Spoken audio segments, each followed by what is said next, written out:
So spaghetti squash is an excellent alternative to pasta. You can use it in place of pasta. You can use it as a base for like a burrito bowl.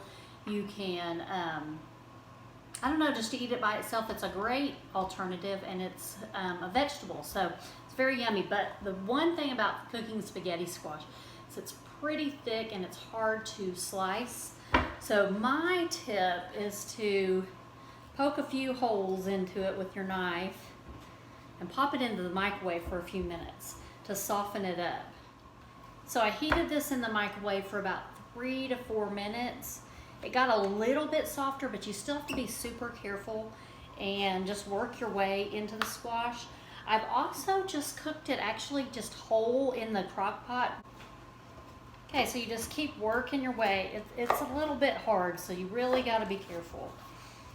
Okay, and then you finally pry it open, and then just like every other squash, it has seeds in it. So you want to de-seed that first. So a spoon makes it the easiest to de-seed.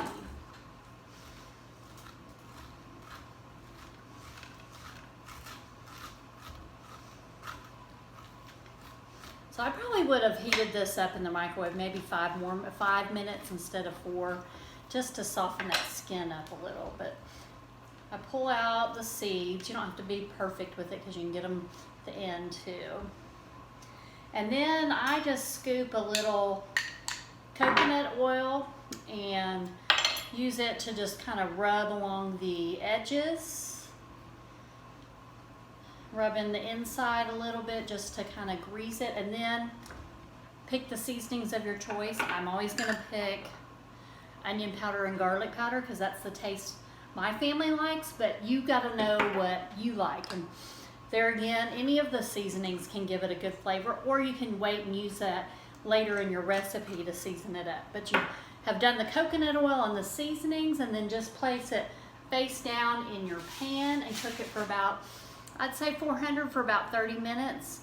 Once it's cooked, then you're going to use a fork and get the strings out, and I'll show you how to do that next. Okay, I've pulled out the spaghetti squash and the acorn squash, and they roasted for 30 minutes in a 400-degree oven. They're still kind of hot, but I'm going to show you. I'm going to put the oven mitt on to show you, but you kind of hold the spaghetti squash, if you can, and then just use a fork to kind of scrape it, and you can see that it gets in little stringy pieces, and that's why it makes a great pasta alternative. Okay, now that you've gotten your spaghetti squash roasted and shredded and put in a mixing bowl, now it's time to make an easy casserole dish that you can throw into the oven.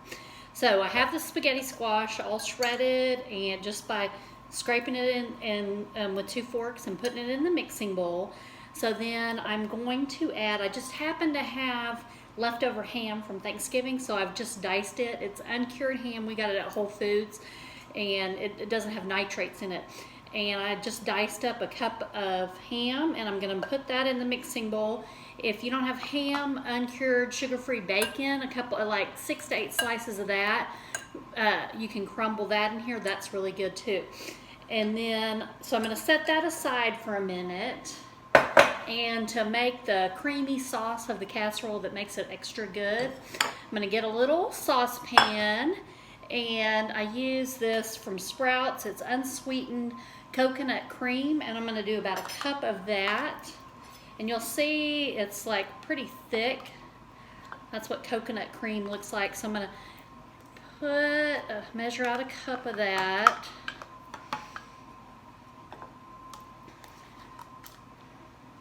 And at the bottom is a little more liquid, so you can add that if you want. But I'm going to put that in the saucepan, along with a teaspoon each of onion powder, garlic powder, and turmeric. This is great anti-inflammatory. Actually, the garlic is too.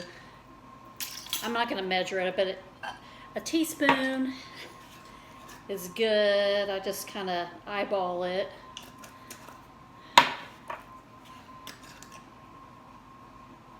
use more or less of these spices depending on your taste buds. And then I like to use nutritional yeast. It kind of gives it a little cheesy flavor without the dairy. So I'm going to measure this. This is about a tablespoon.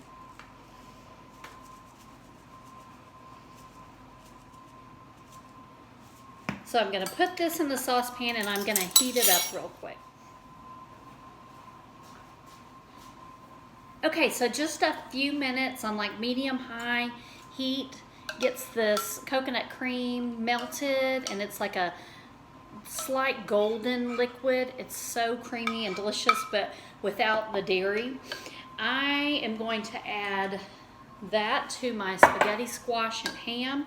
Also, you can either wilt spinach in the skillet, like a 5-ounce container of just regular spinach. I just happen to have some broccoli florets, and I chopped them up real thin, real tiny, and I'm going to put those in there to add some greens. You don't have to have fresh, just have some frozen organic broccoli ready in the freezer. That's an easy thing to do too. So I'm going to add this creamy sauce.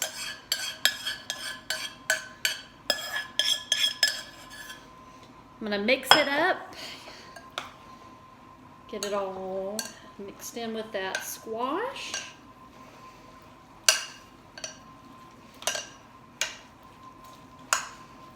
And then put it in just a casserole dish all together. I love when I have a bunch of colors to eat. It makes me feel like I'm really eating healthier. I mean, it's true, you're supposed to eat the rainbow. So the broccoli gives it a little green to add to it. I'm going to make sure it's all mixed in. And that coconut cream sauce is also great to use on some gluten-free pasta. It's a good creamy sauce if you like that. And then here it is in the casserole dish. I'm going to pop it in a 350-degree oven for about 25 minutes or so, just till it gets warmed and mixed together and maybe a little golden brown. And it's a simple, easy weeknight meal that gets your veggies in and it doesn't take long to do. Okay, it's cooked for about 20 minutes and it's all bubbly and hot. So I'm going to take it out.